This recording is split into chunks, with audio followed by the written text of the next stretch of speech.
প্রিয় দর্শক, আপনাদের সবাইকে দেশের কথা দশের কথার আজকের আয়োজনে স্বাগত জানাচ্ছি। আমি তাসনিভা তন্নি।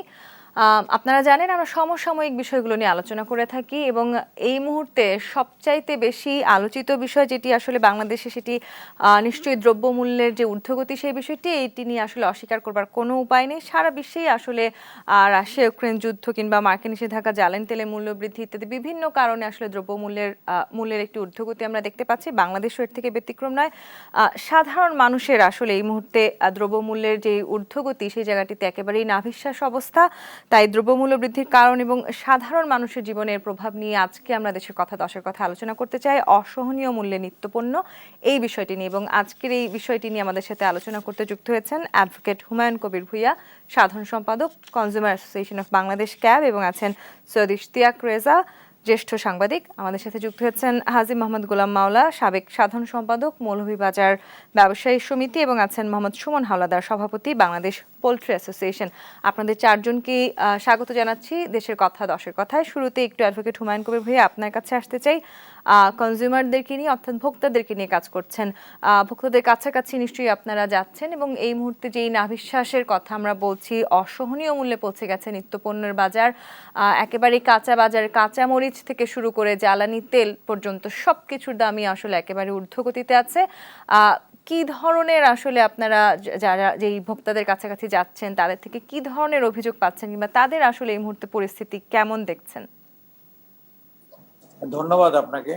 আমরা কিন্তু দুইটা দুর্যোগ মোকাবেলা করতেছি। একটা, আমরা করোনা মকালীন সময়েও কিন্তু পণ্যের দাম একটা লিমিটের মধ্যে কিন্তু বৃদ্ধি পাইছিল, সেটা দেখা গেছে। কিন্তু ইউক্রেন এবং রাশিয়া যুদ্ধের কারণে আমাদের করোনাকালীন সময়ে কিন্তু বিশ্ব বাজারেও কিন্তু দেখা গেছে কোনো কোনো দেশ থেকে যেসব পণ্য আমরা আমদানি করি, যেমন চিনি আমরা ব্রাজিল থেকে আনি, তারপরে ইউক্রেন থেকে আমরা আনি, রাশিয়া থেকে আমরা আনি, বিভিন্ন দেশ থেকে, মালয়েশিয়া থেকে আনি, ইন্দোনেশিয়া থেকে আনি। ওদের দেশেও কিন্তু এই করোনাকালীন কারণে উৎপাদন কম হয়েছে। এই হিসাবে আমরা করোনাকালীন সময়টাকে আমরা মেনে নিচ্ছি। কিন্তু ইউক্রেন এবং রাশিয়া যুদ্ধের কারণে আমরা শুধু বাংলাদেশ, এই কথাটা আপনি নিজেও বলছেন, সারা বিশ্বেই কিন্তু পণ্য মূল্য, বাজার মূল্যে বা পণ্য মূল্যে বৃদ্ধি করছে। এবং বিশেষ করে আমরা খাদ্যদ্রব্য যেটা, সেটার মধ্যে মূল্যটা বেশি বেশি। কিন্তু আমাদের প্রশ্নটা হচ্ছে যে মানুষ কষ্ট করতেছে এবং মানুষ দুর্ভোগের মধ্যে আছে এবং সীমাহীন কষ্টের মধ্যে মানুষ আছে, তারপরও দেখা গেল যেটা আর কি, আমরা যদি ছোট্ট করে আপনাকে বলি, গত কয়েকদিনের মধ্যে আমরা একটা জিনিস দেখলাম যে বাজারে হঠাৎ করে দেখা গেলো যে ডিমের দাম, প্রতি ডিমের গিয়া শেষের দিকে দেখা গেছে যে 4 টাকা, তার মানে 60 টাকা পর্যন্ত এক হালি ডিমের দাম হয়ে গেছে। এবং দেখা গেল 1 ডজন ডিমের 180 টাকা পর্যন্ত সর্বোচ্চ তারা এই দামটা নিছে।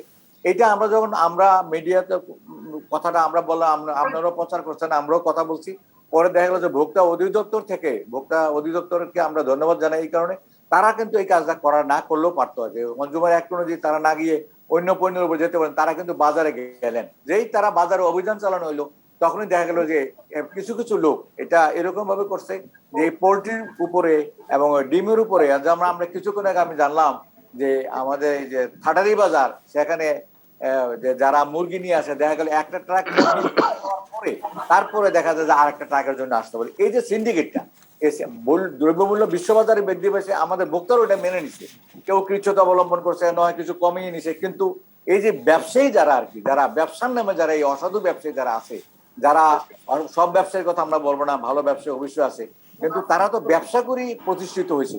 আজকে আমরা দেখলাম যে গ্লোবাল আমাদের ডলার ক্লাবও অনেকের না গেছে। এই ব্যবসায়ীরাই কিন্তু একসময় ছোট ব্যবসায়ী ছিল, তারা ব্যবসা করে তাদের মুনাফা হয়েছে এবং তারা লাভ করছে বলে কিন্তু আজকে তারা বড় ব্যবসা হয়েছে, তারা প্রতিষ্ঠা লাভ করছে, এবং তারা এখন দেখা যায় মাল্টি ন্যাশনাল কোম্পানি পর্যন্ত তারা ওই জায়গা থেকে পড়ছে। কিন্তু আমাদের প্রশ্ন হলো, এই যে ব্যবসায়ীরা যে কাজটা যে করে হঠাৎ করে দেখা গেল যে আমরা যেই অভিযানে যাওয়া হলো, আজকে কিনা দেখা গেছে যে ডিমের আমি ডজন আমি সকালবেলায় কিনছি 120 টাকা করে, দোকান থেকে কিন্তু আমি কিনলাম আবার 180 টাকা করে। এই যে ব্যবসা, এটা কিন্তু দেখা গেল যে আমরা গতকালকে কিন্তু আমরা এটা হিসাব দিয়ে বলা হয়েছে আমাদের মন্ত্রণালয়ের যে মিটিং ছিল, মিটিংয়ে, যে আমরা 268 কোটি টাকা ডিমের উপরে এবং 225 কোটি টাকা ব্রয়লার মুরগির উপরে হঠাৎ করে কয়েকদিনের মধ্যে তারা ভোক্তাদের হাত থেকে এটা কিন্তু পকেট থেকে কিন্তু কেটে নিয়ে গেছে, ধরা যাবে এক ধরনের ডাকাতি করা হয়েছে। এই যে অবস্থাটা ব্যবসায়ীদের আর কি, এই ব্যবসায়ীরা যেটা তারা সরকার থেকে তারা লোন পায়, বড় বড় ব্যবসায়ী যারা আছেন তারা কিন্তু সরকার থেকে সুবিধাও নিচ্ছেন, তারপর ওই ভোক্তাদেরকে কষ্ট দেওয়ার জন্য আমাদের সরকারের যে প্রচেষ্টা, সরকার বিভিন্ন ভাবে কিন্তু সরকার সাহায্য সহযোগিতা, কর জি। ভার কমাই আনা হইতেছে, ট্যাক্স কমানো হচ্ছে, ট্যাক্স কমানো হইতেছে, ট্যাক্স কিভাবে আরো কমানো যায় কিনা সেভাবে চেষ্টা করেছে। কিন্তু দেখা গেল যে ব্যবসায়ীদের কাজটা যে কারণে, যে আপনি আজকে চালের বাজারে আমরা জানা যে বাবুবাজারে যে চাউল আমরা দেখলাম যে 45 থেকে 48 টাকা প্রতি কেজি গুটি আর নাম আছে স্বর্ণা, এই চালটা বিক্রি হইতেছে। এইটাই দেখা গেল যে শান্তিনগরের বাজারে এসে দেখা গেল যে এটা 58 টাকা হয়ে গেছে, এটা 60 টাকা হয়ে গেছে। এই যে ব্যবসায়ীরা কিন্তু এটা করতেছে। আমি একটা বললাম ওই যে মুরগির গাড়ি খালি করার পরে যায়, এবং কালকে মিটিং এ কিন্তু আপনার খামারি থেকে শুরু করে খামারি, তারপরে আড়তদার, তারপরে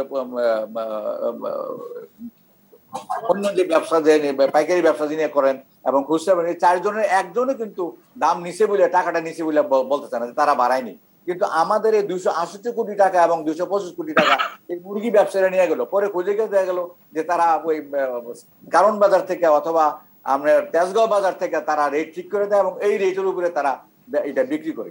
এইভাবে যদি ভোক্তাদেরকে যদি ভোগানো হয় আর কি ব্যবসার নামে, যদি এই ব্যবসার নামে যে ডাকাতি বলবো আমরা, ব্যবসার নামে যে অসাধু ব্যবসায়ী দ্বারা এই কাজটা করতে, তাহলে এই জায়গাটি থেকে তো নিশ্চয়ই বেরিয়ে আসতে হবে। আমি আসবো আপনার কাছে। সৈয়দ 62% ইশতিয়াক রেজা, থেকে কমে এটাকে 25% নিয়ে আসা হয়েছে। 25% এখন 7% আনার জন্য জি, সরকার চেষ্টা অ্যাডভোকেট করতেছে। হুমায়ুন কবির ভাই, আমি সরকার আসবো আবার করবার আপনার কাছে। কমলে কি আমি হবে? একটু এটা কিন্তু সৈয়দ ইশতিয়াক রেজা আপনার কাছে আসতে চাই। প্রায় প্রতিটি পণ্যেরই আসলে দ্রব্যমূল্য একেবারে ঊর্ধ্বগতিতে। যেই সংসারটি আগে হয়তো স্বাভাবিকভাবেই চলতে পারতো, সেই জায়গাটি থেকে আসলে এখন সবাইকে আসলে সংসার খরচও কমাতে হচ্ছে। এমনকি আমরা এমন অনেককেই দেখতে পাচ্ছি যারা আসলে ডিম, যেই একেবারে মধ্যবিত্ত পরিবারের হয়তো পুষ্টি পূরণ করছে, সেই ডিমও আসলে এখন নাগালের বাইরে চলে গেছে। তেলের বাজার তো অনেক আগে থেকেই নাগালের বাইরে, চালের বাজারও এখন ইতিমধ্যে নাগালের বাইরে চলে যাচ্ছে। এই যে সবকিছু দ্রব্যমূল্যের ঊর্ধ্বগতি, এখানে আসলে যেই সাধারণ পরিবারগুলো আছে তারা আসলে কোথায় যাবে? এবং এখানে তো নিশ্চয়ই বাজার মনিটরিং এর যে কথাগুলো আমরা বারবার বলছি, এমনকি ডিমের দামের ক্ষেত্রে আমরা দেখেছি ঠিক যেই মুহূর্ত থেকে আসলে বাজার মনিটরিং শুরু হয়েছে সেই সময়টি থেকে ডিমের দামও কমতে শুরু করেছে। আরো বৃহৎ আকারে কি আসলে এই বাজার মনিটরিং করা আরো আগে থেকে শুরু করা উচিত ছিল কিনা? দেখেন, আপনি যে মানুষের দুর্ভোগের কথা বলছেন, মানুষের দুর্ভোগের কথাটা সরকারও ভাবে না, ব্যবসায়ীরাও ভাবে না। সুতরাং এই ভাবনা আমাদের শাসন ব্যবস্থার কোন স্তরেই মানুষের দুঃখ কষ্টের কথাটা ভাবা হয় না। এই কথাটা বলে আমি আমার আলোচনাটা শুরু করছি। একটা সময় আমরা জানতাম যে সরকারের চাইতে বড় হাত কারো নেই, কিন্তু আমরা পরবর্তীতে দেখেছি পরিবহন খাতের যারা মালিক শ্রমিক তাদের হাত সরকারের চেয়ে বড়, কারণ তারা সরকার এবং মানুষ দুটোকে জিম্মি করতে পারে।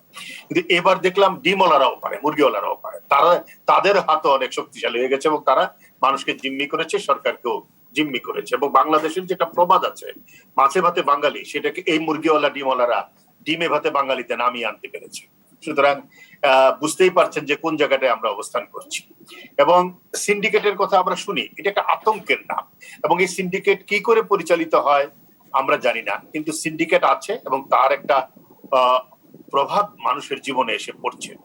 জ্বালানি তেলের দাম বাড়লে বাংলাদেশের ব্যবসায়ীরা কিরকম, জ্বালানি তেলের দাম বাড়লে পরিবহন খরচ বাড়ে, সুতরাং ব্যবসা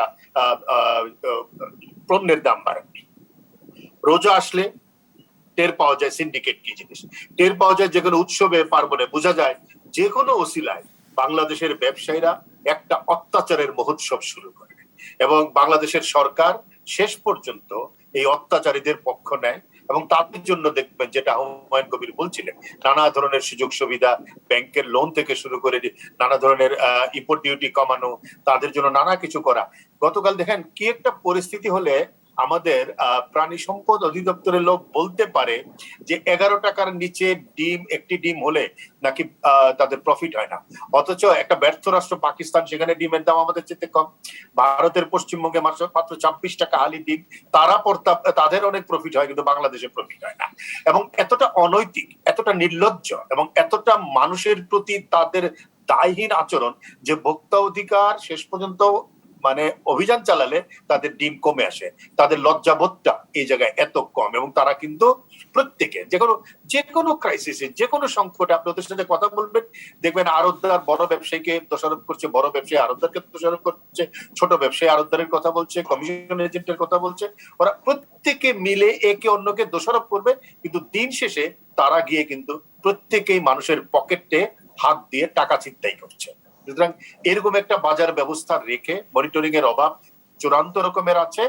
আমরা যে বাজার এই অর্থনীতির কথাটা বলছি, এটা পরিণত হয়েছে উন্মুক্ত বাজার অর্থনীতি। অর্থাৎ যে যা পারো করে না, মানুষের উপর দিয়ে যে যেটা পারো জি, কিন্তু করে এভাবে নিতে তো পারো। আসলে চলতে দেওয়া এবং যায় যে না সৈয়দ ইশতিয়াক রেজা, এখানে তো নিশ্চয়ই এটা কোন চলছে, একটি তো চলতে দেওয়া দেয় না আবার কি, চলতে দেওয়া যায় না কিছুই তো। কারো কিছু হয়েছে? সরকার জ্বালানির দাম 50-54% বাড়িয়ে দিয়েছে যখন পৃথিবীতে কমছে, কারো কিছু হয়েছে? সরকার পরিবহন ভাড়া যেটুকু বেড়েছে পরিবহন মালিকরা তার চাইতে বেশি নিয়েছে। জ্বালানি তেলের দাম যেটুকু বেড়েছে পরিবহন ভাড়া তার চেয়ে বেশি বাড়ানো হয়েছে, পরিবহন মালিকরা তার চেয়ে বেশি নিচ্ছে, শ্রমিকরা তার চেয়ে বেশি নিচ্ছে, ব্যবসায়ীরাও তো সেই সুযোগটা নিচ্ছে। কারো কিছু হচ্ছে না। সুতরাং এই যে হচ্ছে না, এর কারণটা একটা বড় হলো আমাদের মন্ত্রী, এমপি, রাজনীতিবিদ প্রত্যেকের ব্যবসা আছে। দিন শেষে প্রত্যেকে ব্যবসায়ী, প্রত্যেকে প্রফিট করতে চায়। একটা লাভের বাংলাদেশে জনগণের শুধু লোকসান। জনগণের কথা নিশ্চয়ই ভাবতে হবে। আমাদের সাথে যেহেতু মৌলভীবাজার ব্যবসায়ী সমিতির সাবেক সাধারণ সম্পাদক আছেন, আমি একটু আপনার কাছে আসতে চাই, হাজী মোহাম্মদ গোলাম মাওলা। এই যে দোষারোপের সংস্কৃতি, যে কথাটি সৈয়দ ইশতিয়াক রেজাও বলছিলেন, আসলে ব্যবসায়ীরা হয়তো খুচরা ব্যবসায়ীদেরকে দোষারোপ করছেন, সরকার ব্যবসায়ীদের দোষারোপ করছেন, চারিদিকে যে দোষারোপের সংস্কৃতি, এর মধ্যে তো সত্যি আসলে সাধারণ মানুষ, সাধারণ জনগণই আসলে সেই ভুক্তভোগী হচ্ছেন। আপনাদের কি আসলে আপনাদের জায়গা থেকে করণীয় কিছুই নেই? আপনাদের তো আসলে উচিত ছিল যে এভাবে আসলে কোনো দ্রব্যমূল্যের ঊর্ধ্বগতির সময়টাতে যাতে একটু সাধারণ মানুষ স্বস্তি পান, সেইভাবে কোনো ধরনের ব্যবস্থা গ্রহণ করা। আপনারা কি আপনাদের জায়গা থেকে কোনো ব্যবস্থা গ্রহণ করবার কথা, পরিকল্পনার কথা চিন্তা করেছেন কিনা? ধন্যবাদ আপনাকে। আসলে আমরা বিজ্ঞ দুজন সম্মানিত আলোচকের বক্তব্য শুনলাম। ওনারা যেভাবে ব্যবসায়ীদের উপরে ঢালাও ভাবে একতরফা কথাগুলো বলে গেলেন, এটা অ্যাকচুয়ালি সঠিক না। যেমন প্রথমে আমি বলি যে ক্যাবের যে মহাসচিব অ্যাডভোকেট মনগুয়া সাহেব বলেন যে কোভিডের সময় আপনার আমাদের দাম বৃদ্ধি ছিল। আমাদের পৃথিবীর অনেক দেশ থেকে আমাদের দেশে তখন আন্ডারেট মাল বিক্রি হয়েছে। ভোজ্য তেল বলেন, সমস্ত কিছু, মাছ মাংস সমস্ত কিছু দাম স্টেবল ছিল। তাহলে আপনার এই যে দ্রব্যমূল্যের দামগুলি কেন বৃদ্ধি পেল, আপনার অন্তর্নিহিত যেতে হবে। আপনার জ্বালানি তেলের মূল্য বৃদ্ধি করার ব্যাপারে আমাদের বাংলাদেশের শীর্ষ সংগঠন এফবিসি সভাপতি কয়েকটা মিটিং এর মধ্যে অনুরোধ করেছেন যে এখন কোন ক্রমেই এই জ্বালানি তেল এবং বিদ্যুতের দামও বাড়ানোর কথা ছিল, গ্যাসের দাম না বাড়ানোর জন্য আপনার সরকারকে বিনয়ের সহিত অনুরোধ করা হয়েছে। কিন্তু রাতারাতি এক রাতের মধ্যে আপনার এই জ্বালানি তেলের মূল্য কত পার্সেন্ট বৃদ্ধি করছে শুনলেন, 54% মতো। এর সাথে তো সবকিছু কানেক্টেড। দ্বিতীয়ত হলো যেগুলি ইম্পোর্টেড আইটেম আছে, আপনার ডলারের যে একটা তুলকালাম কাণ্ড গেল, এটাও কি আপনার আমরা যারা সাধারণ এবং কি নিম্নবিত্ত বলেন, মধ্যবিত্ত ব্যবসায়ী যারা আছি, এটার জন্য কি আমরা দেই? তাহলে যে ডলারের মূল্য যদি আপনার 85 টাকা ডলার যদি হঠাৎ আপনার 110 টাকা 15 টাকা পর্যন্ত বিক্রি হয়ে গেছে, এতে কি আপনার দ্রব্যমূল্যের উপর কি ইম্প্যাক্ট পড়বে না? তা আমরা মূলে আসি না কেন? যে আমাদের যত সময় যে আমাদের সংশ্লিষ্ট কর্তৃপক্ষরা একটা ইনফরমেশন, অ্যাডভান্স ইনফরমেশন না থাকার কারণে আমরা বারে বারে হোঁচট খাচ্ছি, এবং আমাদের অনেক এসেনশিয়াল কমোডিটি আইটেম আছে যেগুলি সঠিক আমাদের পরিসংখ্যান নেই।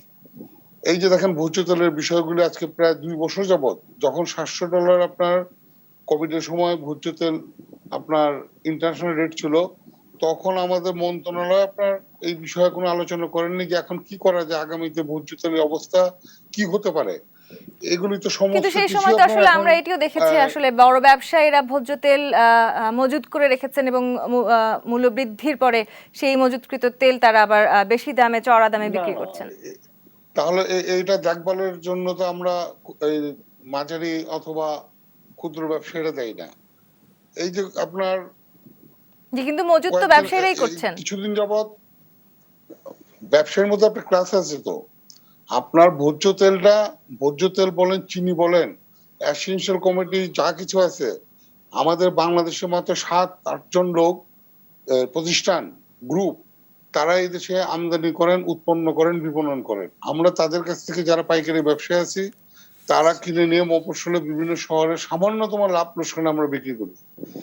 এখন সরকার যদি ধাপে ধাপে আপনার দাম বাড়ায় দেয়, এখন তো কোনো আমাদের কিছু করার নেই। গভর্নমেন্টই আপনার রেট ফিক্সড আপ করে দিচ্ছে। হঠাৎ বসলো, ট্রাইব কমিশনের কাছে প্রস্তাব করলো আমাদের যে এই আমদানিকারক এবং উৎপাদনকারী প্রতিষ্ঠানগুলির একটা সমিতি আছে, রিফাইনারি অ্যাসোসিয়েশন। তারা ট্রাইব কমিশনের চেয়ারম্যানের বরাবর একটা অ্যাপ্লিকেশন দিল যে আমাদের সমন্বয় করতে হবে। সেটা আজকে তারা সমন্বয় করে আপনার লুজ তেল 175 টাকা করলেন, সয়াবিন তেল 192 টাকা করলেন, অথচ বাজার আজকে পর্যন্তই আপনার মার্কেটে কম বিক্রি হচ্ছে, কিন্তু বাণিজ্য মন্ত্রণালয় তাদের অ্যাপ্রুভ করে দিলেন হাই রেটে। এখন তো অটোমেটিকলি আপনার হাই রেট হবে। শুধু ব্যবসায়ীদের ঢালাওভাবে যদি আপনারা দায়ী করেন, ব্যবসায়ীর মধ্যে আবার ক্লাস আছে আপনার।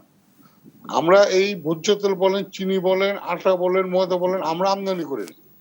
আমাদের এই গ্রুপগুলি আমদানি করেন, তারা এটাকে উৎপন্ন করেন, করে আমাদের বাজারে বিপণন করে, তারা রেট করে দেয়, যে প্রত্যেকটা রেট করা আছে এখন, এবং বাণিজ্য মন্ত্রণালয় রেট গুলো ফিক্সড আপ করে দিচ্ছে।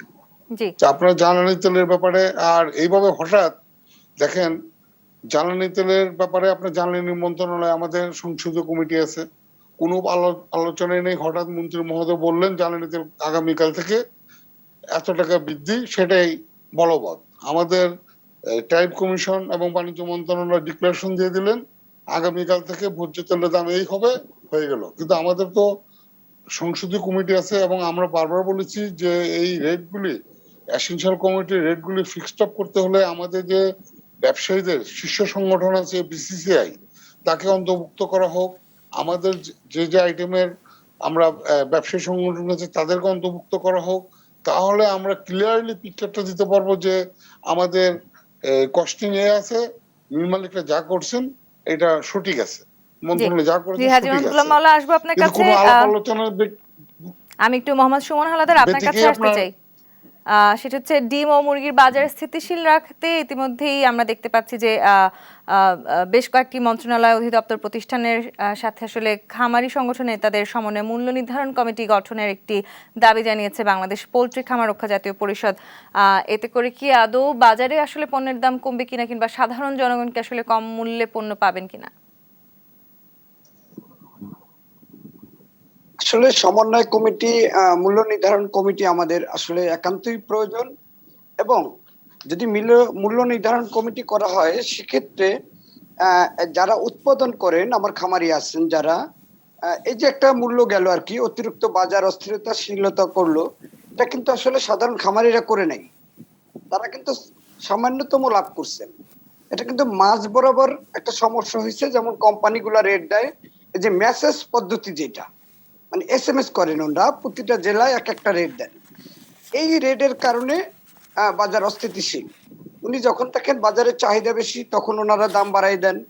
উনি যখন দেখেন বাজারে একটু চাহিদা কম, তখন খামারিদের ডিম থাকে, মুরগি থাকে, তখন উনি দাম কমাই দেন ওনার পণ্যটা বিক্রি করার জন্য। সেক্ষেত্রে ওনাকে এই অধিকারটা কে দিচ্ছে যে উনি মূল্য নির্ধারণ করার কে? আমি বলতে চাই যে এটা যদি সরকারের পক্ষ থেকে, কৃষি মন্ত্রণালয় আছে, হ্যাঁ, তারপরে প্রাণী সম্পদ, লাইভ স্টক যেটা, এরা আছে, ভোক্তা অধিকার যদি এটার সাথে যুক্ত থাকতে পারে, তারা থাকবে। একটা সমন্বয় কমিটি করে যদি একজন খামারের মূল্য নির্ধারণ করে দেওয়া হয়, তাহলে কিন্তু অবশ্যই খামারি বাঁচবে। আর এখন যে একটা পরিস্থিতি চলতেছে, যেসব মুরগি উৎপাদন করতেছে, কত টাকা খরচ হচ্ছে এটা সে জানে, কিন্তু কত বিক্রি করতে পারবে এটা কিন্তু সে জানে না। হ্যাঁ, আমি যদি আপনাকে বলি যে ডিমের ব্যাপারে যদি একটু বলি, আমাকে অনুমতি দেন, যে ডিমের মূল্যটা কত পড়ে এখন, একটা ডিম উৎপাদন করতে কত টাকা পড়ে।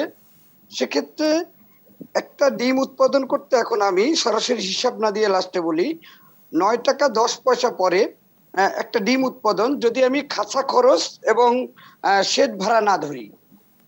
খাঁচা খরচ এবং শেড ভাড়া না ধরি, যেহেতু দ্রব্যমূল্যের দাম বেশি। তবে এটাকে কমানো সম্ভব। সেটা হলো একটা পদ্ধতি আছে, ফিড মিলগুলা যদি একটু তদারকি করা যায় সরকারের পক্ষ থেকে, ইমিডিয়েটলি তদারকি করা প্রয়োজন। এবং এরা নাগালের বাহিরে চলে গেছে, যেটা সমস্ত প্রমাণ আমার কাছে আছে। আজকেরও মেসেজ আছে আমার কাছে, যে এরা কি করে, এরা মনে করেন যে বাজারে অস্থিতিশীল সৃষ্টি করে সাধারণ খামারিদের শেষ করার জন্য, যাতে পরবর্তীতে তাদের মার্কেটটা হয়। একজন উদ্যোক্তা খামার করেন 2 লক্ষ টাকা খরচ করে, ওনার মাত্র 2 লক্ষ টাকা চালান, তাও ধার কর্জ করে। সাধারণ খামারি কোনো লোনের আয়ত্তে নাই। এই যে প্রণোদনা দিচ্ছে হাজার হাজার কোটি টাকা, আমার সাধারণ খামারি 5% খামারি কোনো প্রণোদনা পায় নাই। তো এটা আমি সরকারের কাছে বলতে চাই যে মূল্য যদি নির্ধারণ করা হয়, আগে উৎপাদন খরচ দেখতে হবে এবং উৎপাদন খরচ কমানো সম্ভব যদি ফিড মিল আলাদের তদারকি করা হয় এবং কঠোরভাবে তদারকি করা হয়। তাদের অনেক বড় হাত, যেটা বলার বাইরে। তাদের যদি তারা কন্ট্রাক্ট ফার্মে যায়, একজন খামারির সাথে কন্ট্রাক্ট ফার্ম মানিটা একটু বুঝাই, সেটা হচ্ছে তার সাথে কন্ট্রাক্ট থাকবে, সে ফিড দিবে, বাচ্চা দিবে এবং ওই মুরগিটাও তার এবং ওই ডিমটাও তার। সে মূল্য নির্ধারণ করে বিক্রি করবে। যদি তার সাথে কন্ট্রাক্ট করা হয় তখন এক বস্তা ফিড বিক্রি করে 2500 টাকা, আর যদি তার সাথে কন্ট্রাক্ট না হয় তাহলে আমার জন্য ফিডের দাম 3300 টাকা। তার মানে আমার 1000 ব্রয়লার মুরগি উৎপাদন করতে আমার 50 ব্যাগ খাবার লাগে। তাহলে যদি আপনি 800 টাকা করে বেশি হয় তাহলে প্রায় আমার 40,000 টাকা ফিডে খরচ বেশি। তো সে কন্ট্রাক্ট করলে যখন আমার ফিডটার দাম কম দিতে পারে 2500 টাকা, তো এটা যদি সরকার একটু তদারকি করেন যে কন্ট্রাক্ট ফর্মে দিলে কম কেন আর এটা দিলে বেশি কেন। তার মানে তারা চাচ্ছে এমন এক নীল নকশা আঁকছেন, প্রায় 10 থেকে 12টা কোম্পানি। এর ভিতরে 1 নম্বরে আছেন সিপি, তারপরে আছেন আপনার নিউ হোপ, তারপর আছেন সুকানা, তারপর কাজী, আদার্স অনেকগুলো আছে। তো এরাই এখন নীল নকশা আঁকতেছে। এবং এই যে ডিমের ব্যাপারে যে স্যার বললেন, হুমায়ুন কবির স্যার যে বললেন যে কাপ্তান বাজার, তারপরে এই তেজগাঁও বাজার, আসলে এরা মেসেজ পায়। হ্যাঁ, এবং এই যে মুরগির ব্যাপারে যে স্যার বললেন যে মুরগির গাড়ি একটা সরে একটা বসায়, তো এখানে হলো মুরগির গাড়ি, একটা গাড়ি বিক্রি করে তারপর ওরা একটা গাড়ি আনে, কিন্তু ওরা যখন ওই ফ্যাক্টরি থেকে মুরগিটা আনে বা খামার থেকে মুরগিটা আনে, ওই মুরগির দামের উপরে নির্ভর করে ওরা দামটা নির্ধারণ করে ওইখানের মূল্যের উপরে। জি। হ্যাঁ, তো ওদের আসলে এরকম একটা দোষ নাই, কিন্তু ওরাও সুযোগবাদী আছে। সেটা হলো যখন দেখবে বাজারে শর্ট, সিন্ডিকেট কাজ তখন করছে, এটি তো মোটামুটি আমরা স্পষ্টভাবেই বলতে পারছি। সৈয়দ ইশতিয়াক রেজা, আপনার কাছে আমি একটু আসতে চাই। জি, যেই কথাগুলো আসলে আমরা শুনছিলাম যে একটি সিন্ডিকেট যে কাজ করছে এটি একেবারে স্পষ্টই বলা চলে, কিন্তু এরপরেও আসলে এই বিষয়গুলো নিয়ে আমরা ভাবছি না কেন, কিংবা এই যে সিন্ডিকেটগুলো যারা কাজ করছে তাদেরকে দূরে সরিয়ে আসলে সরাসরি ভোক্তা পর্যায়ে কেন পণ্যগুলো পৌঁছানো সম্ভব হচ্ছে না? 2019 সালে যখন হঠাৎ করে পেঁয়াজের ক্রাইসিসের কথা আপনাদের নিশ্চয়ই মনে আছে, তখন আওয়ামী লীগের সাধারণ সম্পাদক বলেছিলেন যে বাজারে একটি ভয়ঙ্কর সিন্ডিকেট চলছে এবং সেটার পেছনে বড় বড় ব্যবসায়ীদের হাত আছে বলে তিনি মনে করেন। তিনি একথাও বলেছিলেন যে যেসব পণ্যের দাম আন্তর্জাতিক বাজারে বাড়েনি সেগুলো পণ্যের দামও বাংলাদেশে বাড়ানো হচ্ছে এবং তার পেছনে রয়েছে বড় ব্যবসায়ীদের, ছোট ব্যবসায়ীদের মিলিত সিন্ডিকেটের হাত। আমরা যদি মানুষের জীবনযাত্রার দিকে তাকাই, আমার এখানে অ্যাডভোকেট হুমায়ুন কবির আছেন ক্যাবে, আমাদের অন্তত নগরের মানুষ তাদের কথা যদি ধরি অথবা সারা দেশের মানুষের কথা ধরি, একটু রিফারেন্স আছে, তাহলে সে যা আয় করে তার 55% বেশি কিন্তু ব্যয় করে খাদ্য পণ্যে, অর্থাৎ তাকে খাওয়ার পিছনে এত টাকা, তার আয়ের এতটা অংশ ব্যয় করতে হয়। ফলে এখানে যে একটা সব সময় একটা ডিমান্ড সাইডের প্রেশার আছে সেটা কিন্তু বোঝা যায়। অর্থাৎ মানুষের দিক থেকে একটা চাহিদা আছে, কিন্তু আপনি কিন্তু বাজারে সরবরাহের কোনো ঘাটতি দেখবেন না। যেহেতু সরবরাহের কোনো ঘাটতি নেই, demand side is very strong, supply side তার চেয়েও স্ট্রং। তার অর্থ হলো এখানে দাম বাড়ার অর্থ হলো যে এখানে একটা বড় ধরনের কারসাজি হচ্ছে। সেটা কে করে, কারা কিভাবে করে, সিন্ডিকেট কিভাবে করে, সেটা তো দেখার দায়িত্ব, নজরদারি করার দায়িত্ব সরকারের। আমাদের যে টিসিবি আছে তার সক্ষমতা নিয়ে প্রশ্ন আছে। সে কখনো ওই কোম্পানিগুলোর মতন বাজারে ইন্টারফারেন্স করতে পারবে না। এই কারণে পারবে না, ধরেন বড় একটা ভোজ্য তেল আমদানিকারক কোম্পানি, সে এই মুহূর্তে ঢাকায় বসে ব্রাজিলে কি দাম হয়েছে সেটা নিয়ন্ত্রণ, মানে সেটা জেনে যায় এবং সেই অনুযায়ী সে তার বাজার, সে মূল্যটা বাড়িয়ে দিচ্ছে। সরকারি কোম্পানি এই দাম বাড়াতে গেলে তাকে নোট তৈরি করতে হবে, তাকে সেটা অনুমোদনের জন্য মন্ত্রণালয়ে পাঠাতে হবে, সেখানে ফাইল মুভ হবে, ইন দ্য মিন 100 বছর, 1 মাস পার হয়ে যাবে। সুতরাং বাজার নজরদারির সবচেয়ে বড় জায়গাটা হলো সুশাসনের জায়গাটা নিশ্চিত করা। এখন আপনার বাণিজ্য মন্ত্রী ব্যবসায়ী, অর্থমন্ত্রী ব্যবসায়ী, আপনার এমপিরা সব ব্যবসায়ী জায়গা থেকে এসছে, রাজনীতিবিদরা এখন বড় বড় ব্যবসা করছেন এবং আপনি দেখবেন বিভিন্ন কোম্পানির মালিকরা যারা বড় ব্যবসা করেন তারাও রাজনীতিতে প্রবেশ করছেন। সুতরাং এই যে একটা নেক্সাস তৈরি হয়েছে রাজনীতির সাথে, প্রশাসনের সাথে ব্যবসার যে নেক্সাসটা তৈরি হয়েছে, এই নেক্সাসের কারণে কিন্তু আসলে বাজারের সিন্ডিকেটকে, আপনি যে প্রশ্নটা আমাকে করেছেন কেন সিন্ডিকেট নিয়ন্ত্রণ করা যাচ্ছে না, এই নেক্সাসের কারণেই সিন্ডিকেট নিয়ন্ত্রণ করা যাচ্ছে না। এবং নেক্সাসটা এত শক্তিশালী যে তারা পুরো প্রক্রিয়াটাকে, মানে এখানে একটা মার্কেট প্লেয়ার যারা আর মার্কেট রেগুলেটর যারা, দুটো কিন্তু আলাদা। যিনি খেলছেন তিনি আবার রেফারি, অর্থাৎ তারাই নিয়ন্ত্রক, তারাই আবার মার্কেটের প্লেয়ার। বলে এই জায়গাটায় আসলে কোনোভাবে আর বাজারকে নিয়ন্ত্রণে আনা সম্ভব হচ্ছে না। এখানে যদি করতে হয় তাহলে বাজারের প্লেয়ার যারা তাদেরকে আলাদা করতে হবে, রেগুলেটরকে আলাদা করতে হবে, রেফারিকে আলাদা করতে হবে। রেফারি আর খেলোয়াড় যদি একই দলের হয় তবে যে ফলাফল হওয়ার সেটাই কিন্তু বাংলাদেশে হচ্ছে। জি, হাজী মোহাম্মদ গোলাম মাওলা, আপনার কাছে একটু আসতে চাই। সারা বিশ্বের সবকিছুরই মূল্য যখন ঊর্ধ্বগতি, সেই বিষয়টি নিয়ে আপনি বলছিলেন যে সে কারণে আসলে বাংলাদেশে এই মুহূর্তে দ্রব্যমূল্যের ঊর্ধ্বগতি, কিন্তু আমরা কিন্তু এখন আবার এটিও দেখতে পাচ্ছি বিশ্বব্যাপী আসলে খাদ্যদ্রব্যের দাম কিন্তু কমতে শুরু করেছে। সেই জায়গাটিতে বাংলাদেশে আমরা কেন কোনো কিছুর দাম বৃদ্ধি পেলে শুধু আমরা বৃদ্ধি পেতে দেখি, কমার সময় কেন আর কমে না? না না, যেগুলি আপনার ইম্পোর্টেড আইটেম গুলি আছে এসেনশিয়াল কমোডিটি, সেগুলি আপনার রেগুলারলি আপনার দাম ওঠানামা করবেই, এটা আপনার কেউ ধরে রাখতে পারবে না। যেমন গম, প্রথমে যে যখন ইন্ডিয়া বন্ধ করে দিল, তখন যখন গমের দাম যা ছিল বর্তমানে তা নিয়ে অনেক কমেছে। এবং ভোজ্য তেল যেভাবে দাও দাও করে বাড়ার ট্রেন্ডে ছিল সেটাও কমেছিল, কিন্তু হঠাৎ যখন নাকি এই যে ভোজ্য তেলের দাম বাড়াবে প্রস্তাবনাটা আসলো, এবং মিডিয়া, প্রিন্ট মিডিয়াতে বিভিন্ন জায়গাতে যখন এই প্রচারটা হলো যে ভোজ্য তেলের দাম আবার পুনর্নির্ধারণ করবেন, তখনই অনেক যারা ছোট ছোট কনজিউমার আছেন, ভোক্তা, তারা একটা জায়গায় চারটা করে নিয়ে নিয়ে আপনার যদি দাম বেড়ে যায় তাহলে তো দাম বাড়ানোই হলো। তো আমি বলবো যে এই বর্তমান যে জ্বালানি তেলের মূল্য বৃদ্ধির কারণে যে একটা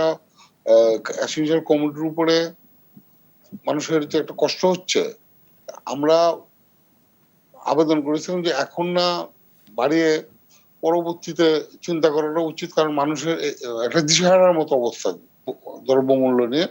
আমরা তো ভোক্তা, আমরা যদিও একটা ব্যবসা করি ভোজ্য তেলের, এই চিনি, আমরা তো ভোক্তা, আমাদের তো আপনার এটার উপরে কিছুটা আমাদের গায়ে তো আমাদের আঁচড় লাগে। আর আমি সদ্য রেজা ভাইয়ের বক্তব্যের সাথে তাল মিলে বলবো যে আসলেই বাংলাদেশে ৮-১০ জন ব্যক্তির হাতে এই পুরো এসেনশিয়াল কমোডিটি বাজারটা, তারা ছাড়া বিকল্প আর কোনো পথ নেই। এবং যে আমাদের টিসিবি যে আছে, টিসিবিও তাদের উপরে নির্ভরশীল। টিসিবি তাদের কাছ থেকে ধরেন একটা এক্সাম্পল ২০০ টাকা মাল কিনে নিয়ে আসছে, সেটাকে আপনার এই লস দিয়ে ভর্তুকি দিয়ে বাজারে আপনার মাল সেল করতেছে। এটা তো ব্যবসায়ীদের পক্ষে সম্ভব না। তো মোটামুটি যেটা আপনার যে ডলারের বিষয়টা আছে, এটাকে আমি ইতিপূর্বে আপনাদের এই টকশোতে বলেছিলাম যে বাংলাদেশ ব্যাংক তো আপনার সর্বোচ্চ ব্যাংকিং ব্যাংকারদের জন্য সর্বোচ্চ স্থান।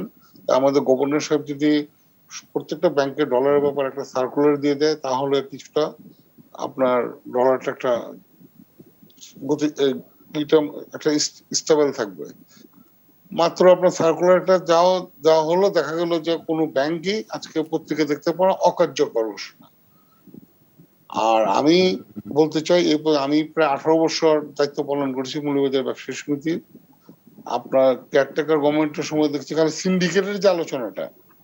আমি বলবো যে বাংলাদেশের যে আমাদের গোয়েন্দা বিভাগগুলি আছে অত্যন্ত শক্তিশালী।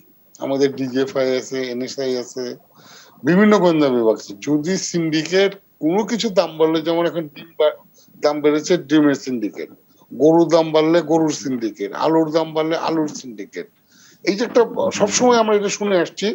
এবং যারা এই এসেনশিয়াল কমোডিটি গুলো বিভিন্ন ভাবে ব্যবসায়ীদেরকে দোষারোপ করেন, আসলে ওনারা অনেকে জানেনই না। যেমন এই যে ভাই ডিমের কথা বললেন, যে প্রত্যেকটা জিনিসের সাথে প্রত্যেকটা জিনিস রিলেটেড। এই যে আপনার জ্বালানি তেলের মূল্য বাড়ার কারণে, ডলারের মূল্য বাড়ার কারণে, যে পোল্ট্রি ফিডের যে খাদ্যগুলি আপনার প্রয়োজন মুরগির জন্য, সবকিছু তো জি, ইম্পোর্টেড। প্রতিটি এই জিনিসের সাথেই এটার আসলে উপরে কি প্রতিটি জিনিস সম্পর্কিত, এবং সে কারণে আসলে প্রত্যেকটা জিনিসই এই মুহূর্তে কানেক্টেড? সবকিছুরই আমি দাম বৃদ্ধি পাচ্ছে। এবং আমি বিনীত আমরা আবারও ফিরবো বিনীতভাবে হাজী মোহাম্মদ আপনার গোলাম মাওলা। এই মুহূর্তে একটি বিরতির মিডিয়ার সময় হয়েছে। মাধ্যমে বলবো, প্রিয় দর্শক, যদি দেশের কথা আমরা বিরতি নিচ্ছি। বিরতির পর আবারও ফিরছি, আমাদের সাথেই থাকুন।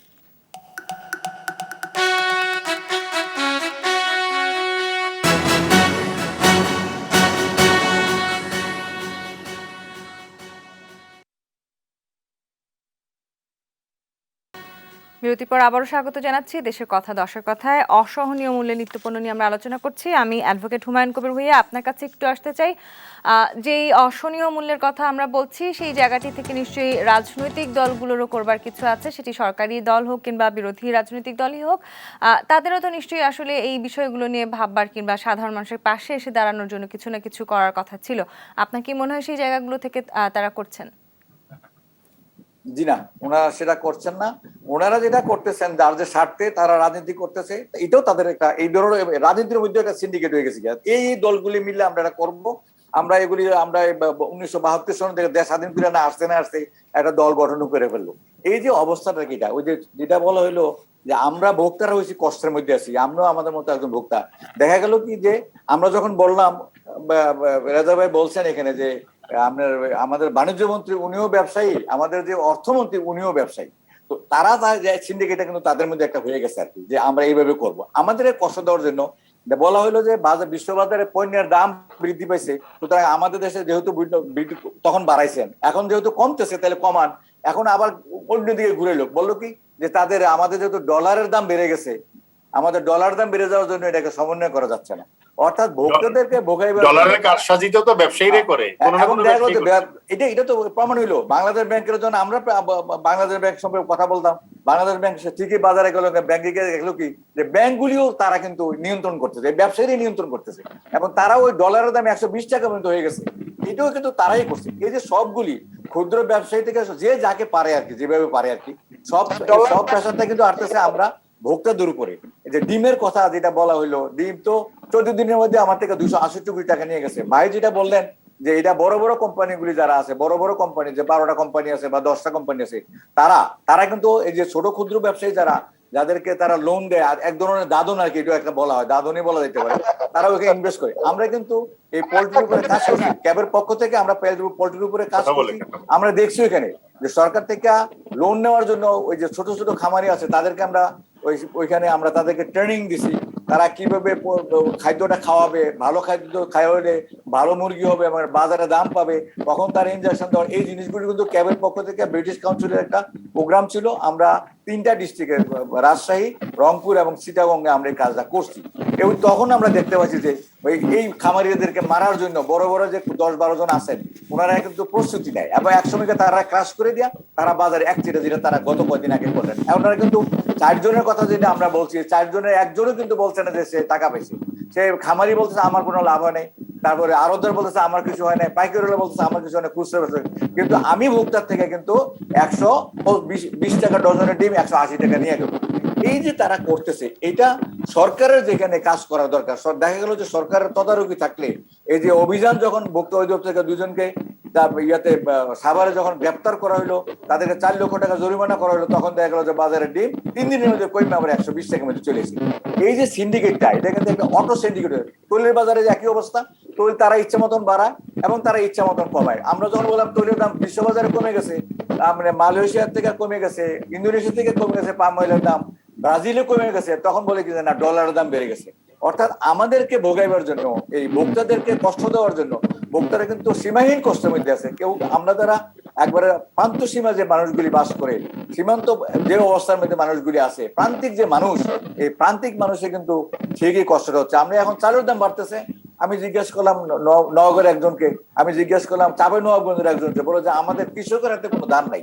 এই ধানও কিন্তু মাল্টি ন্যাশনাল কোম্পানি, যার যে ব্যবসা করার কথা সেই ব্যবসা না করে অন্য ব্যবসা শুরু করছে। দেখা গেল চালের ব্যবসা তাদের হাতে গেছে। এটা কিন্তু আমাদের কাছে যারা অটো রাইসের যারা মালিক, তারা কিন্তু বলছে আমাদের হাতে ব্যবসা নেই, আমাদের সব ব্যবসা বা। এখন দেখা গেল যে আমার স্কোয়ার কোম্পানির মতো কোম্পানি, ওই ম্যাগনা কোম্পানির মতো কোম্পানি, তারাও কিন্তু চালের ব্যবসা নামছে।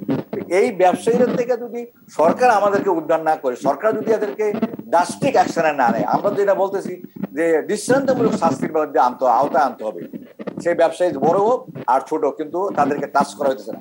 এই দৃষ্টান্তমূলক শাস্তির ব্যবস্থা আইনের যদি যথাযথভাবে প্রয়োগ হয়, তাইলে আমরা ভোক্তারা রেহাই পেতে পারবো। নাইলে কখনো বলবে ডলার দাম বেড়ে গেছে, কখনো বলছে বিশ্ববাজারে বেড়ে গেছে, কমলে বলে বিশ্ববাজারে আমাদের ডলার দাম বাড়ছে। এই ধরনের নানান রকমের শ্রোতা, নানান রকমের সুযোগ তারা তৈরি করে। জ্বালানি তেলের মূল্য বাড়ছে, অস্বাভাবিকভাবে জ্বালানি তেলের মূল্য বাড়ছে, মেনে নিলাম। কিন্তু আমরা তো দেখলাম যে বানেশ্বর থেকে রাজশাহীর একটা ট্রাক আসতে আমরা ঢাকা শহরে 1 কেজি পণ্যের উপরে পড়ে 50 পয়সা সর্বোচ্চ, 1 কেজি চালের উপরে পড়ে 39 পয়সা থেকে 43 পয়সা পর্যন্ত। কিন্তু এখানে আসলে দ্বিগুণ দাম না, সেক্ষেত্রে তো আসলে ব্যবসায়ীদেরও আসলে সহনীয় থাকবার কথা ছিল। আসলে ঢাকার বাজারে 5 টাকা থেকে 8 টাকা পর্যন্ত প্রতি কেজি চাল। ব্যবসায়ীরাও তাহলে তাদের জায়গাটিতে সহনীয় ছিলেন না।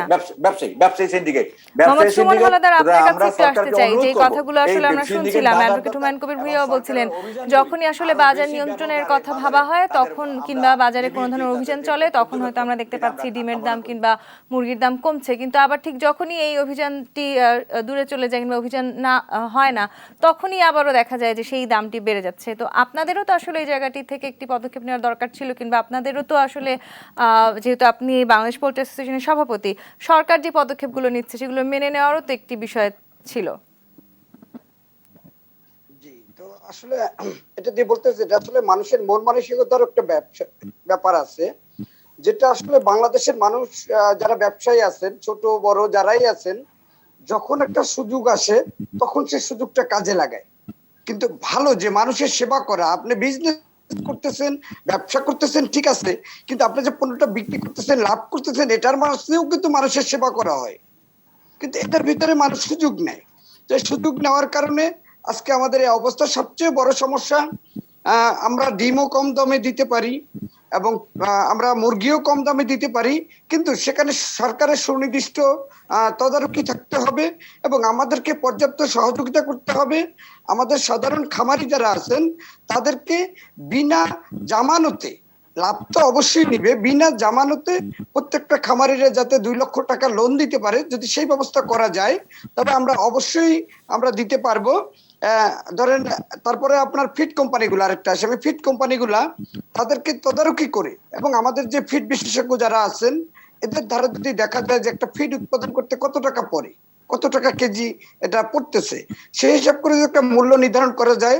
এবং বাচ্চার ব্যাপারটা আসে, এটা বড় একটা সিন্ডিকেট আছে। স্যার বললেন, ক্যাবের স্যার বললেন যে ডিমে, কিন্তু ডিমে দেখছেন আপনারা এখানে বড় একটা আছে, আপনারা নেন, সেটা হচ্ছে ডিমের দাম বাড়াটা মানে কি, ডিম থেকে বেশি একটা টাকা যায় নাই।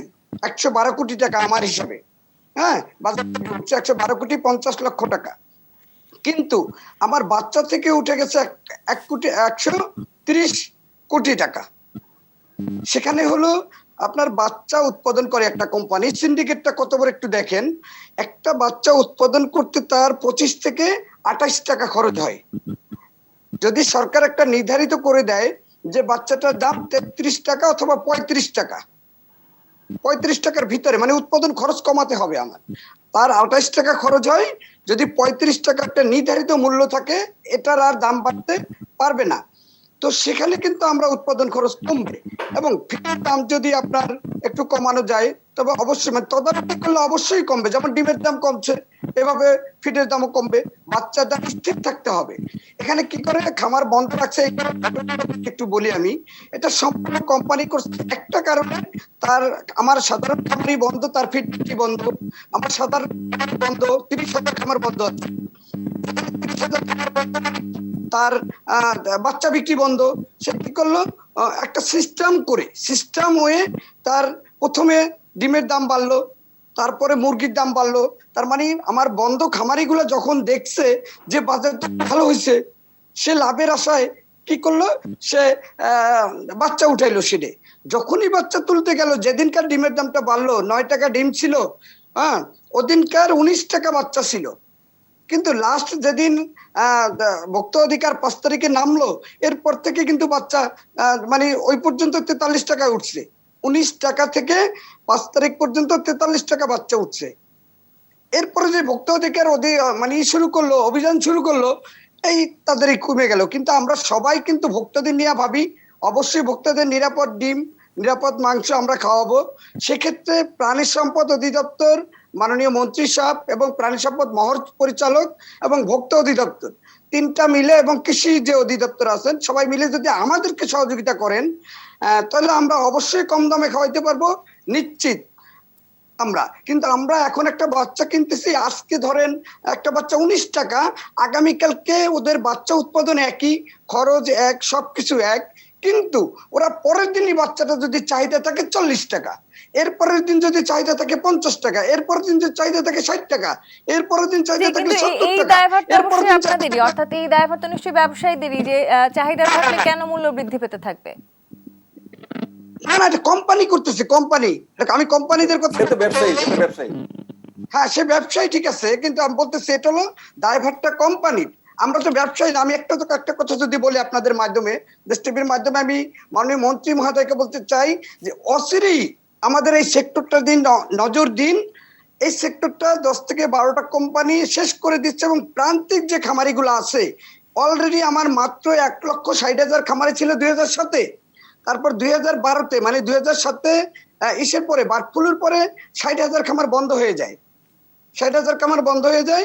এরপরে 2012-র পরে 15 থেকে আমার 20-30,000 খামার বন্ধ হয়ে যায়, এবং বর্তমানে 21-এর পরে, মানে 20-এর পরে, করোনা থেকে এই পর্যন্ত 30,000 খামার বন্ধ আছে। এখানে সমস্যাটা হলো সিন্ডিকেট, এবং আমরা তো এখন একটা দুর্নীতি দেখাইছি, আমি সুমন হাওলাদার করে এটার একটা গ্যাপ দেখাইছি আমি, যে ডিমে 2 টাকা বাড়ছে, কিন্তু আপনি একটা জিনিস খেয়াল করেন, একটা বাচ্চায় 20 টাকা বাড়ছে, 22 টাকা, 23 টাকা পর্যন্ত বাড়ছে, একটা ডিমে মাত্র 2 টাকা বাড়ছে।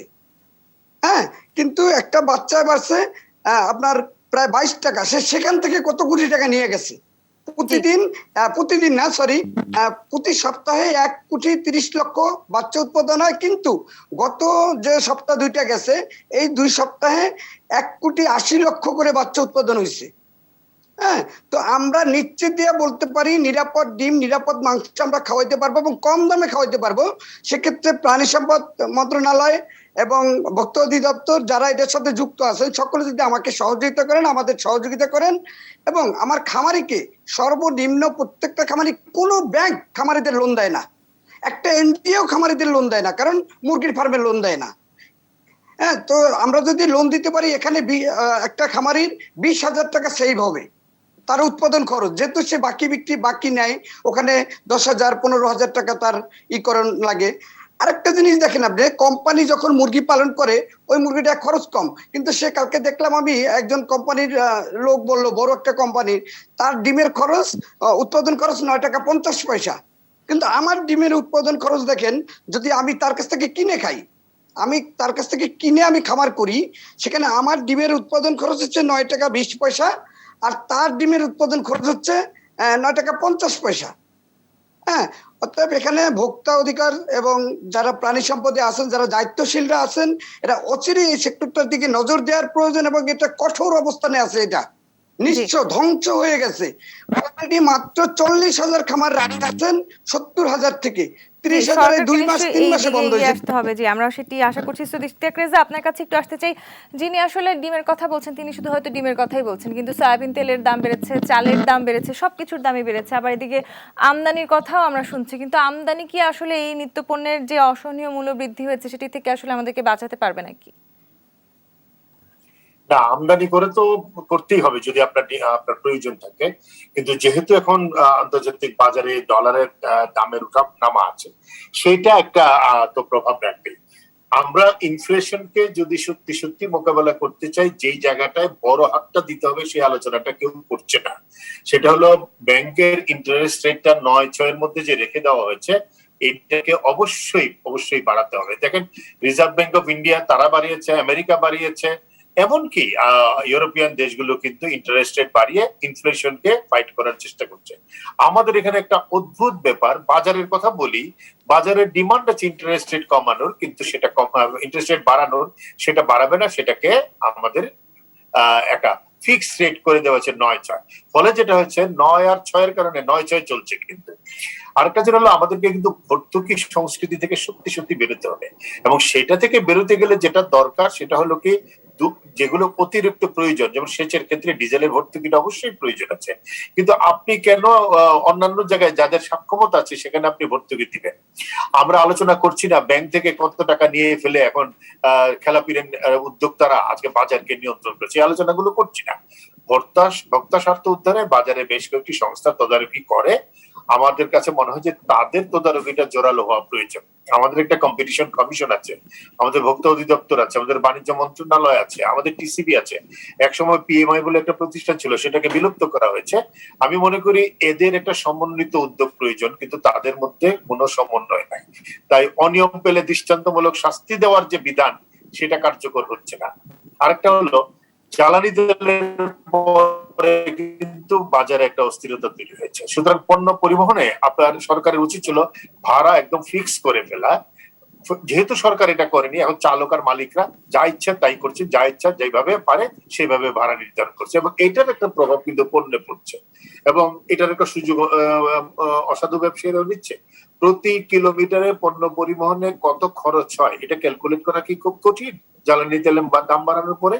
কিন্তু সেটা কিন্তু করা হয় না, যাত্রী পরিবহনটা করা হয়েছে, এবং এইটার একটা কিন্তু প্রভাব পড়েছে। আমি মনে করি এই পরামর্শগুলো সরকারের নিতে হবে, এবং বড় করে যদি সিদ্ধান্ত নেওয়ার জায়গায় সত্যি সত্যি চিন্তা করতে হয়, তাহলে কিন্তু আমাদেরকে অর্থনীতির যে সামষ্টিক অর্থনীতির যে স্থিতিশীলতার জায়গাটা, সেইখানে একটু নজরদারিটা বাড়াতে হবে।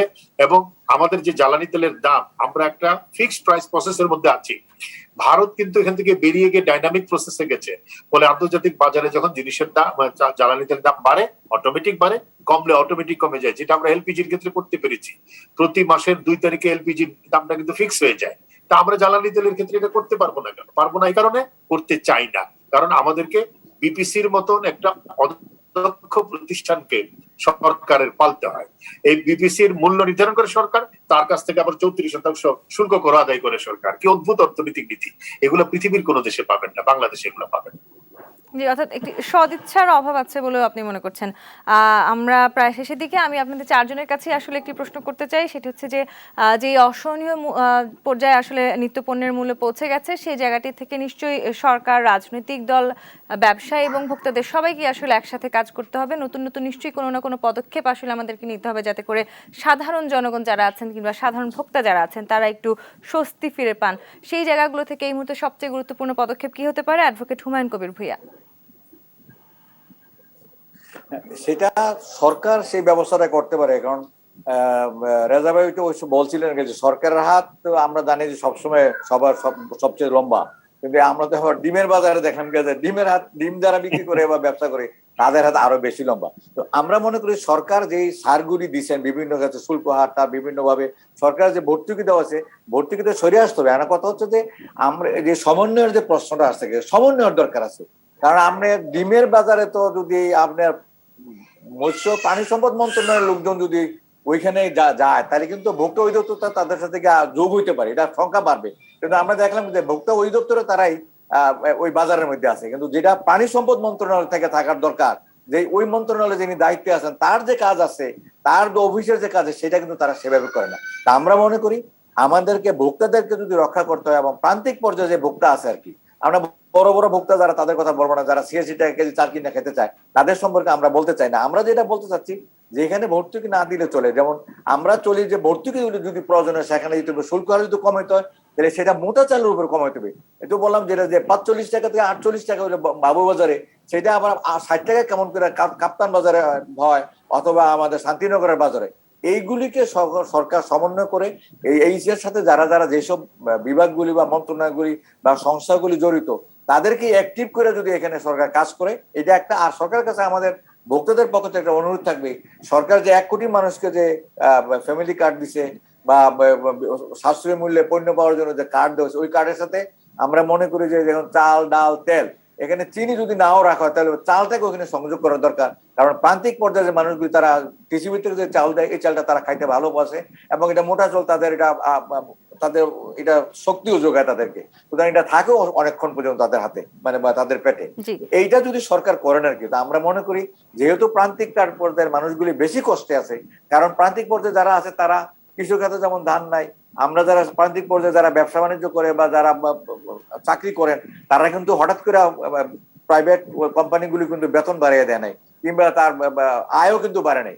বিশ্ববাজারে জিনিসপত্রের দাম কমছে বাড়ছে সেটা তো অনেকে অনেক কথা বলেন, কিন্তু সেখানে তো তাদের যে বাৎসরিক যে আয়, তার যে দৈনিক যে আয়, সেই আয় তো আমাদের চাইতে অনেক বেশি, যার জন্য আমাদের যাতে মূল্য তাদের বেশি হইলেও তাদের কিন্তু লাগে না, আমাদের কম হইলেও লাগে। এই জন্য আমাদের জিনিসটা চিন্তা করতে হবে, আমার বাৎসরিক আয় কথা, আমার জরিনা কয় টাকা বেতন পায়, তা আমার একটা আমরা যেটাকে উঠা কাজের বলি আর কি, সে কাজ করি। সুতরাং সেও কিন্তু আমাদের এই আমরা যারা যারা 6,25,000 টাকা, যেমন আমরা একজনে বেতন পাই, ওই যে আবার একজনে বলছিলেন যে সরকারের বিরুদ্ধে আমরা কিন্তু তিনটা মামলা করছে ক্যাবের পক্ষ থেকে, প্রত্যেকটাতে কিন্তু আমরা রোল পাইছি। সরকার কিন্তু, আদালত কিন্তু আমাদেরকে সহযোগিতা করছে।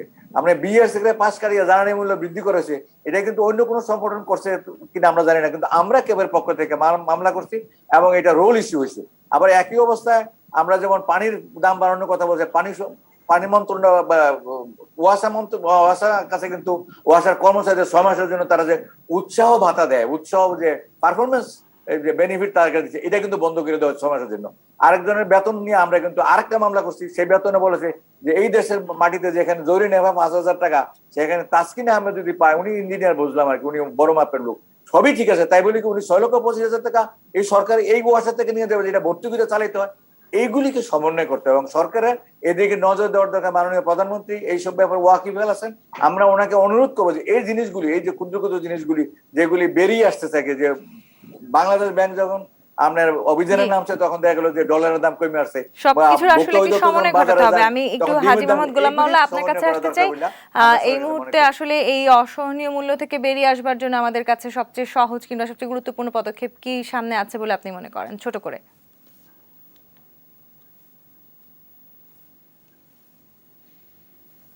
জনাব হাজী মোহাম্মদ গোলাম মাওলা, আপনার সম্ভবত মিউট করা আছে, একটু আনমিউট করতে হবে।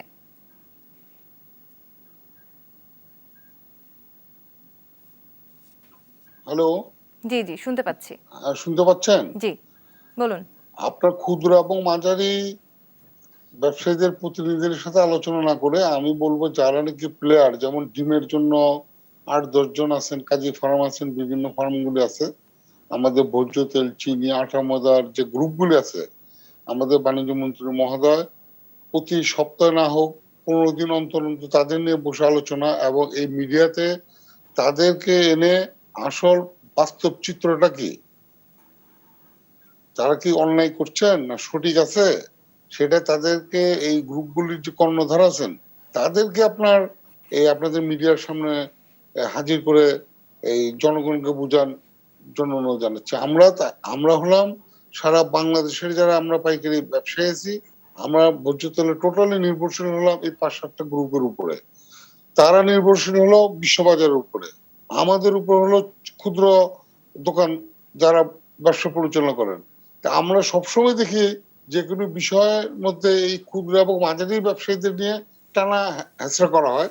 এটা না করে যারা নাকি প্লেয়ার, যেমন ডিমের মধ্যে প্লেয়ার আছে, চাউলের মধ্যে আছে, আপনার ভোজ্য তেলে আছে, চিনি আছে, এই 8-10টা ব্যক্তি এই ব্যবসাগুলির সাথে জড়িত। চাউল বলেন, তাদেরই বড় বড় মেগা প্রজেক্ট আছে, তাদের নিয়ে যদি মিডিয়ার সামনে একটা মুক্ত আলোচনা করা যায়, ইসহাক ভাই থাকবেন, যে একটি আলোচনার মাধ্যমে আসলে আপনি একটি সমাধান আশা করছেন। জি হাজী মোহাম্মদ গোলাম মাওলা, মোহাম্মদ সুমন হাওলাদার আপনার কাছে একটু আসতে চাই, একেবারে ছোট করে 1 মিনিটে আপনার প্রত্যাশা জায়গা যদি বলেন। করে এটা সমাধান আসবে না। জি জি জি, আমরা বুঝতে পেরেছি, একটি আলোচনার মাধ্যমে আসলে আপনি একটি সমাধান আশা করছেন। আমি একটু মোহাম্মদ সুমন হাওলাদার আপনার কাছে ছোট করে 1 মিনিটে যদি একটু বলেন আপনি কি প্রত্যাশা করছেন।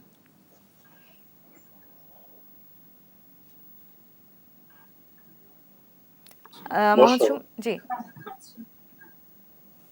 পর্যায়ে পুঁজিবাদী ব্যবসা যারা আছেন, যারা অনেক পুঁজির আর কি ব্যবসায়ী, তাদেরকে যদি একটু কন্ট্রোল করা যায়, একটা সেক্টর না সকল সেক্টর, আমি তো আমার সেক্টর নিয়ে কাজ করি, এটার জন্য আমারটা আমি ভালো জানি। তো আসলে সকল সেক্টরে বলতে ওই যে ভাই বলছেন যে 7-8 জন আছেন, এই 7-8 জনকেও চেনা যায়, কিন্তু সরকার কিন্তু এদের খুব দ্রুত ধরতে পারেন, তাদেরকে তদারকি করতে পারেন। সকলকে নিয়ে যদি একটা করা হয়, একটা করে সকলকে নিয়ে, সকল মন্ত্রণালয়ের নিয়ে যারা এটার সাথে যুক্ত আছেন, তদারকি করা যায়। তদারকিটা কঠোর হতে হবে, যাতে তারা ভয় পায়। একটা অপরাধ করলে, অপরাধের সাজা হলে যাতে ভয় পায়, এই সিন্ডিকেট গুলো এরকম একটি যদি ব্যবস্থা দমানো গ্রহণ যায় করতে হবে। তাহলে আমাদের দেশের জি জি জি এরকম সৈয়দ একটা ইশতিয়াক রেজা, ব্যবস্থা আপনার গ্রহণ কাছে করতে একটু হবে এবং আসতে চাই, আমার একেবারে পলিটিক্স ছোট করে সেক্টরকে যদি বলেন আপনি এই মুহূর্তে কি প্রত্যাশা করছেন অসহনীয় এই মূল্য বৃদ্ধি থেকে আমরা কিভাবে বেরিয়ে আসতে পারি? বেরিয়ে আসার একটা জায়গা হলো যে হঠাৎ হঠাৎ করে যে আমাদের অভিযানগুলো পরিচালিত হয়, কখনো র্যাবের, কখনো ভোক্তা অধিদপ্তরের, কখনো অন্যান্য সংস্থা, এটা না করে একটা মানে প্রতিক্রিয়া ধর্মী মানে রিয়েক্টিভ ফ্যাশনে কাজটা না করে প্রোয়েক্টিভ ওয়েতে কাজটা করতে হবে। সেটার জন্য যেটা প্রয়োজন সেটা হলো একটা সার্বক্ষণিক বাজার মনিটরিং এবং পণ্যের দাম বাড়লেই দৌড়ঝাপটা না করে সারা বছর ধরে একটা মনিটরিং থাকে। এবং আমাদের যে বাণিজ্য মন্ত্রণালয় আছে, আমাদের কম্পিটিশন কমিশন আছে, আমাদের ট্রেডিং অন্যান্য যে কমিশন গুলো আছে, টেরিফ কমিশনের কথা বলছিলাম, এদের প্রত্যেকের উচিত যার যার জায়গা থেকে, বাজার কিন্তু শুধুমাত্র ফোর্স করে কমানো যায় না, বাজার কিন্তু তথ্যের খেলা। একজন বড় ব্যবসায়ীর কাছে এই মুহূর্তের তথ্য আছে, সরকারের কাছে কি আছে? আপনাকে সেই স্মার্টনেসটা দেখাতে হবে। কিন্তু আপনাকে তাদেরকে যদি মোকাবেলা করতে হয় এবং একদম পর্যন্ত প্রান্তিক পর্যায় পর্যন্ত, তাহলে জেলা প্রশাসনকেও কিন্তু এখানে সক্রিয় ভূমিকা রাখতে হবে। বাংলাদেশের বাজার ব্যবস্থাপনা সত্যি সত্যি অত্যন্ত দুর্বিনীত আচরণ করছে। একটা নিবর্তনমূলক বাজার ব্যবস্থা আমরা গড়ে তুলেছি, সাধারণ মানুষের জীবনকে বিনষ্ট করে তুলছে এই আমাদের এই বাজার ব্যবস্থা। এটিকে মানুষমুখী করতে হলে এর কোনো বিকল্প নেই। কিন্তু আসলে শাসন ক্ষমতায় যারা আছেন তারা যদি একটু মানুষের কথা না ভাবেন, তাহলে কিন্তু ব্যবসায়ীরা, সেটা যে ব্যবসায়ী হোক, বড় ব্যবসায়ী ছোট ব্যবসায়ী, সে কিন্তু একটা অত্যাচারের মহোৎসব করবেই। জি, অর্থাৎ সরকার, রাজনৈতিক দল, ব্যবসায়ী এবং সাধারণ জনগণ সকলের একটি সম্মিলিত প্রচেষ্টায়, একটা সম্মিলিত কথা বলি, পদক্ষেপের রাজনৈতিক মাধ্যমে। দলের কথা বলছিলেন আপনি, জি যে রাজনৈতিক দলের কথা বলছিলেন, কতজন কত বিষয়ে কত কথা বলে। চা শ্রমিকদের ব্যাপারে রাজনৈতিক দলগুলোর কথা শুনেছেন? ধর্মানুভূতির জন্য ইসলামিক দলগুলো কত কিছু করে, চা শ্রমিকদের জন্য একটি কথা বলেছে? বাংলাদেশে দরিদ্র অসহায় মানুষের জন্য রাজনীতিও নাই, ধর্মের রাজনীতিও নাই। জি, অর্থাৎ সবাইকে আসলে সম্মিলিতভাবে এগিয়ে আসতে হবে এবং সবার সহযোগিতাতেই হয়তো আমরা এই দ্রব্যমূল্যের ঊর্ধ্বগতির এই সমস্যা থেকে বেরিয়ে আসতে পারবো। সাধারণ জনগণ হয়তো খানিকটা স্বস্তির নিঃশ্বাস ফেলতে পারবেন, এই আশা আমরা নিশ্চয়ই করতেই পারি। জনাব সৈয়দ ইশতিয়াক রেজা, অ্যাডভোকেট হুমায়ুন কবির ভূঁইয়া, হাজী মোহাম্মদ গোলাম মাওলা এবং মোহাম্মদ সুমন হাওলাদার, আপনাদের চারজনকে অসংখ্য ধন্যবাদ দেশের কথা দশের কথা যুক্ত থাকবার জন্য। সেই সাথে দর্শক আপনাদেরকেও ধন্যবাদ জানাচ্ছি আমাদের সাথে যুক্ত থাকার জন্য।